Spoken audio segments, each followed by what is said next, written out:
পেয়ারা ভাই, হাই ভাই কাকা পেয়ারা। আর পেয়ারা দেই আরে কাকা পারছি খাওয়ার লাগে কাকা।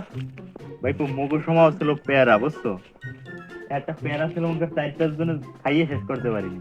হেডা বড়া খাইতাম, তারপর খাওয়ার পর মনে কর যে কি করতাম, পেট ফুলেই ঘুমাই থাকতাম। আর ওরে পেয়ারার স্বাদ কি কমো ভাই, মনে কর যে হেডা ভরে খাইছি, এমন খাওয়া খাইছি। তারপরে মনে কর যে খাইয়ে ঘুমাই রয়েছি, ভাত খাওয়ার কোনো উস জ্ঞান কিছু ছিল না, এত স্বাদ।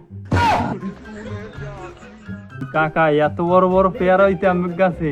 মগু গাছে হইতে না পারবো, এলাকার সব গাছই হইতে, তুই খোঁজ খবর নিয়ে দেই। তোর আব্বাই খাইছি, মনে কর যে কোলাই গেছি, ঘোড়ার ডিম খাইছি, ঘোড়ার ডিমে কুসুম হয় না, কাইট দিয়া স্লাইস করে দিয়া সয়া সসে ভিজেই, তখন মনে কর যে ট্যাঙ্গার জলের মতন হালকা দিয়া টাইনে দিতাম। মনে কর একটা ঘোড়ার ডিম খাইতাম 7-8 জনে মিললে। কাকা ঘোড়ার ডিম হয় কাকা? আরে কাকা ঘোড়ার ডিম আপনার বয়সে খাইছেন আপনি, আরে মোরা এখন মুরগার ডিমই খাইতে পারি না কাকা, আর আমি ঘোড়ার ডিম খাইছেন এই বয়সে। ঘোড়ার ডিম তো দূরের কথা বাইরবো, মোরা খাইছি হরিণের ডিমও, হরিণের ডিমে 2 ঢেরে কুসুম হইছে। মনে কর যে 4-5 জনে মিললে খাওয়া লাগতো হরিণের ডিম, 3 বেলা হইরে খাওয়া লাগতো। আরে স্বাদ, এই স্বাদ কি আর এখনকার এই প্যারা মেরায় আছে? খাবি ডিম, খাবি ডিমের মতন মনে কর যেটা।